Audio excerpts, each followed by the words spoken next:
So, ayan guys. Punta po tayo ng beach. Beach. Para naman may fresh air po tayo. Fresh air. Sad to say guys, it's cloudy. And this morning it rained. So sorry for me. So we only come here guys to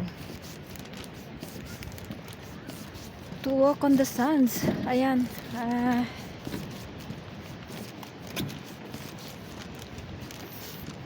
Kasi daw guys, mostly yung mga adventure namin, mostly mountains.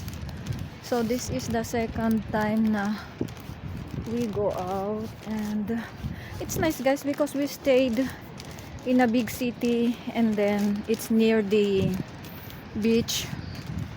So the hotel is quite expensive for weekend, but anyways guys, that's life. Let's enjoy life. Ayan, para may peace of mind po tayo, sabi ni Ading Erisken. Mega love shoutout Ading Erisken. May peace of mind dito, halika na. Ayan, mega love shoutout sis Lori, sis Katya, sis Born, sis JRS, sis Simply, Brother Peter, Ruby James Vlog, Jamie Harding, hello. Who's more guys? Ading Erisken, Kuyang Tony. Ayan, mga avid supporters po natin. Sino pa ba? Salidumay, Kabsat Salidumay, Kabsat Melanie,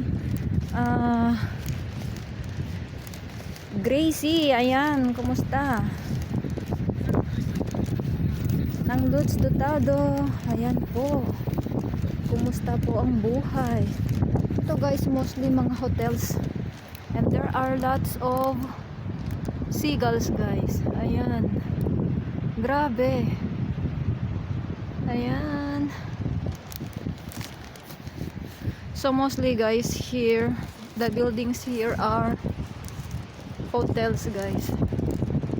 It's not too expensive this time guys because you know it's not yet summer, but once it's summer guys, the price of the hotels are double. So ayan, kaya yayi. Yung mga hindi ko pa nabanggit dyan, Bossing DJM Mix Vlog, Tandem GVT Mix TV.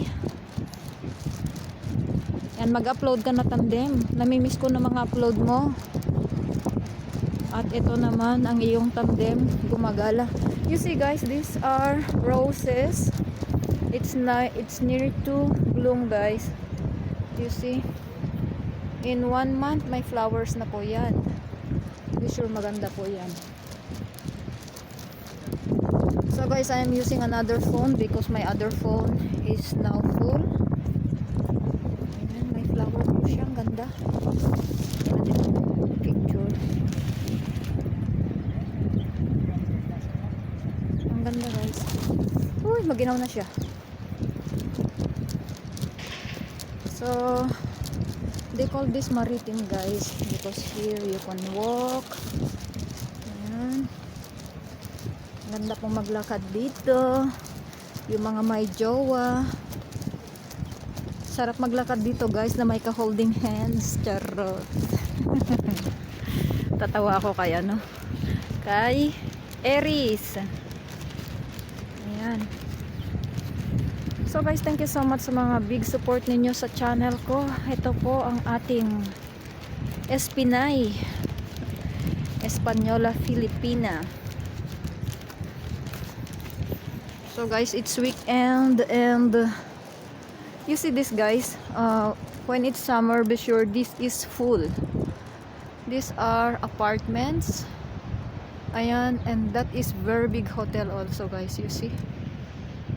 Ayan, sana makita nila yung video ko At bigyan ako ng free hotel reservation. Ayan. So first time namin pumunta dito guys sa Gandia. Sabi nga ng husband ko, bakit sa sa Valencia malapit lang. Sabi ko layo nga, 3 oras yung biyahe. Ang ganda kasi nito guys, very siya, mahal ang mag-stay dito guys. Lalo na malapit sa beach, and then malaking city siya guys. Compare sa other cities ng province of Valencia. So ayan, iniwan na po ako. Bahala na po kayo sa palundag-lundag na video ha. Ayahan ninyo, at pagyayaman na ako, bibili ako ng magandang cellphone. Charot. Di ba sis JRS, bibili tayo. Ayan may weekend hotel. O di ba? Sana all may mag-weekend hotel. And then there is a tourist info. Ayan yung mga kasama ko, yung mga dyan, mga nawawalang kagaya ko na turista. Natatawa ako guys kasi tinanong nila kung hablas Espanyol, mga ganun. Tapos sabi ko naman kanina doon sa pinagbilhan namin, sabi ko no, speak English. Pobrecita. Nagtra-trying hard na nag-i-English yung tapos yung sabi ng anak ko hindi Espanyol yan, Espanyola yan. Hindi kasi kung minsan, syempre guys, kahit matagal na po tayo dito sa Spain, pa rin, napagkakamalan pa rin tayong, syempre, anong magawa natin? Filipina face, ano ba yun? Ang tigas. Filipina face, ayan. Ang tigas talaga ng English ko. Kung minsan nakakahiya, kasi nga meron alam nyo ba yung minsan vlog ako, sabi may basher ako, sabi niya magtagalog ka na lang kaya, ang pangit ng English mo, ang tigas ng English mo, sabi niya. Yung mga ko yun noon guys, mga bago pa ako mag whole vlog, so okay lang naman. Sabi nga nila dapat hindi daw natin dinidelete yung mga negative comments, mga ganon. So ako naman noon dinidelete ko guys. Alam niyo ba, na-offend ako kasi, so dinidelete ko siya. Ayun, may souvenir store din ulit guys doon.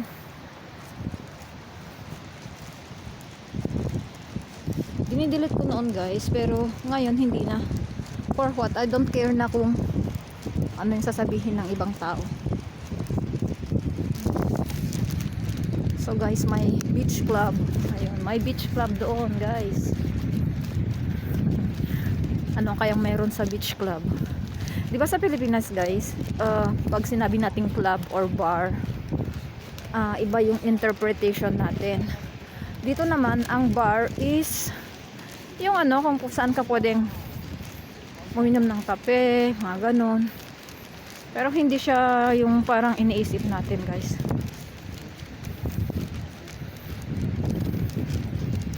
Ewan ko kung ilang minutes na to. Ang gagawin ko is just upload this one guys, kasi puno na naman ng aking cellphone. So nandito po tayo sa beach ng Gandia Maritim. Dito yung mga guys, mga barko. Grabe, ang dami mga seagulls. O yan.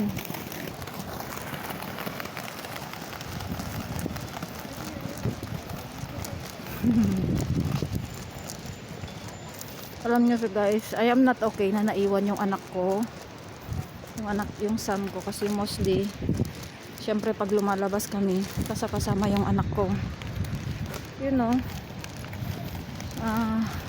I am not okay na iniwan ko siya.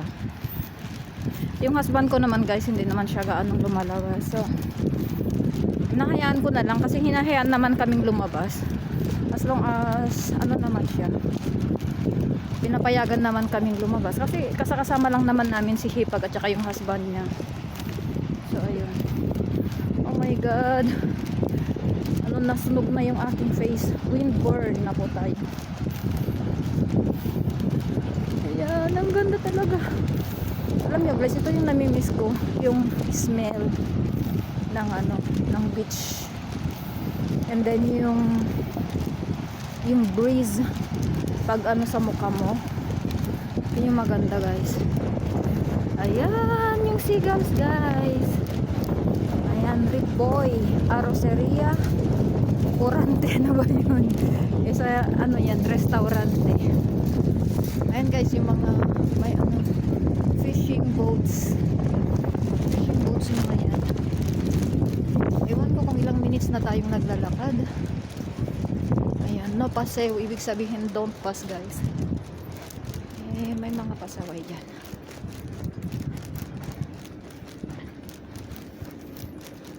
Ayan, yung mga may yate, yung mga may maraming pera. Ayan guys, may mga ano sila, sarili silang mga sasakyan. I mean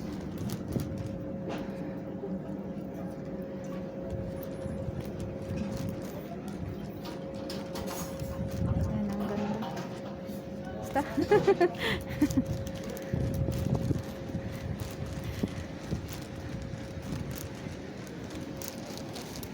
Kaya yi? Oh, qué chulo. Mira. Ay. Hola. Hola. ¿Sí? Sí, ahí está. Pero ese es el Garfield que el Garfield delgado. Hola Garfield, ¿cómo estás? Ang cute ng mga pusa guys. Ayun yung isa oh, black. So we are going up.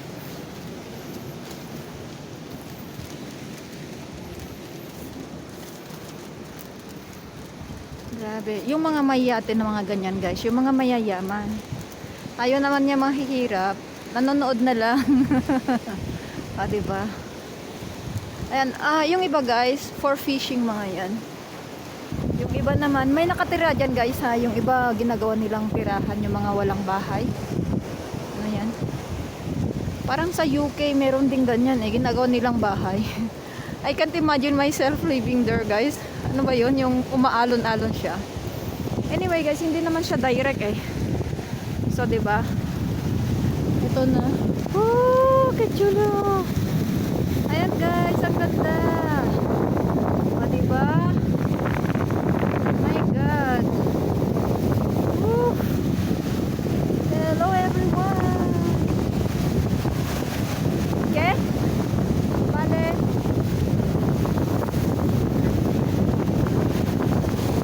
Aquí hay almejas eh. Guys, sabi ko may tahong. Yung mga ganyan guys, maraming mga tahong dyan na nakadikit. Kasi doon sa Castellon guys, doon sa province namin,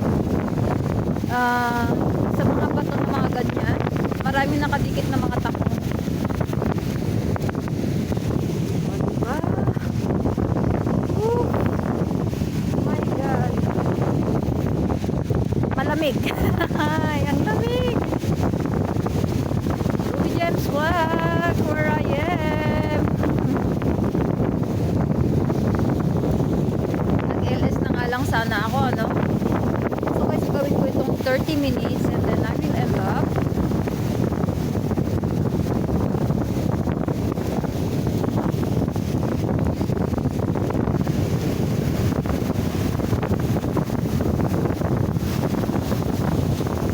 So ito yung magandang place guys kasi aside sa nasa city ka na and then malapit ka pa sa beach, okay na yun.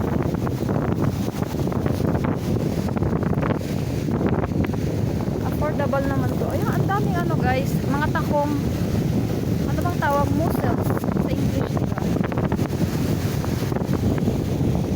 Marami. Ito po guys, ang flood control sa Pilipinas. Please gumawa kayo ng flood control na ganito. Sana ganitong flood control ang gawin sa Pinas. O, diba?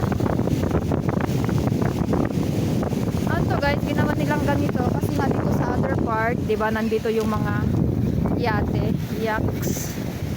Ayan. So, ito guys, ginawa nilang ganito para yung tubig ng the water from the sea won't go to the yaks and boats.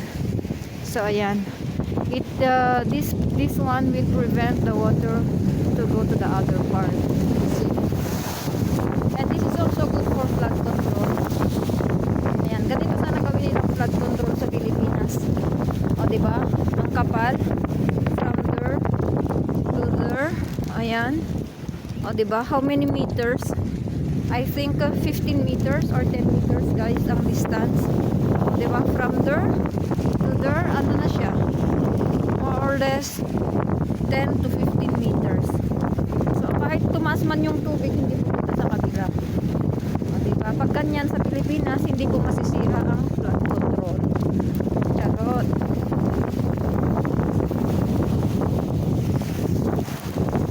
Yan yung hipag ko at aking dalaga. Minsan nagseselos na ako guys. Kasi nga yung anak ko parang mas open siya sa hipag ko. Hindi naman sa nagseselos. I'm grateful kasi yung hipag ko nandito siya palagi. Lalo na nung namatay si mami ko, nandyan siya palagi sa akin. Siya yung parang tumayo na babantay sa akin. Talaga kasi daig pa yung kapatid yung tuloy na sa akin. Kasi nga tinuloy ako ni mama na yung youngest na daughter. Ay, ayan, nangunguha sila ng fish. Ayan yung mga seagulls guys. Ang dami. Wow, there you go. And then yung pero I'm thankful kasi yung hipag ko naman good listener siya, and then magaling siyang mag-advise. So I'm very thankful talaga na nandyan siya palagi sa amin. So you see guys, the boats or the yaks will go inside here. Ayan, dyan po sila pumapasok, and then they go here guys, you see. So kahit lumaki po yung dagat, even the water will go up, the yaks and boats won't be affected, you know. Ayan. So okay siya guys. At saka mataas itong flood control or water control nila. Ayan guys, tingnan ninyo yan. Yung boat na yan, yan, houseboat. O diba, may nakatira dyan guys. So maraming ganito dyan dito sa Spain. And then may Guardia Civil doon. Ayan, parang Navy yung mga nagbabantay. Ayan.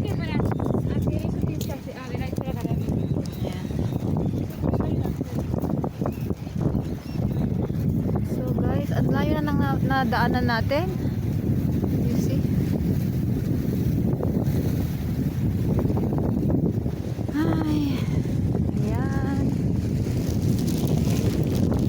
As I have said guys, I am very lucky kasi napakabait ng mga hipag at yung mga bayaw ko sa akin. Although sometimes meron din mga misunderstanding, pero pag may misunderstanding between siblings, hindi po ako nakikialam.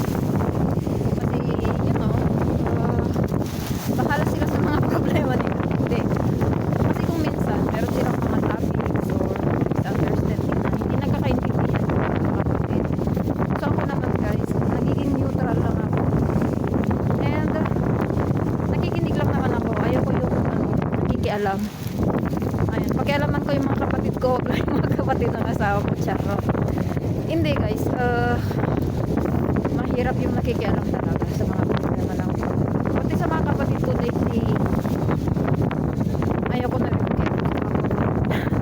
bahala na sila kasi pag may problema ako, wala naman silang, I mean, hindi naman nila ako natutulungan. So parang bahala na sila sa buhay nila. Pero nandito pa rin ako. Yan. Volvemos.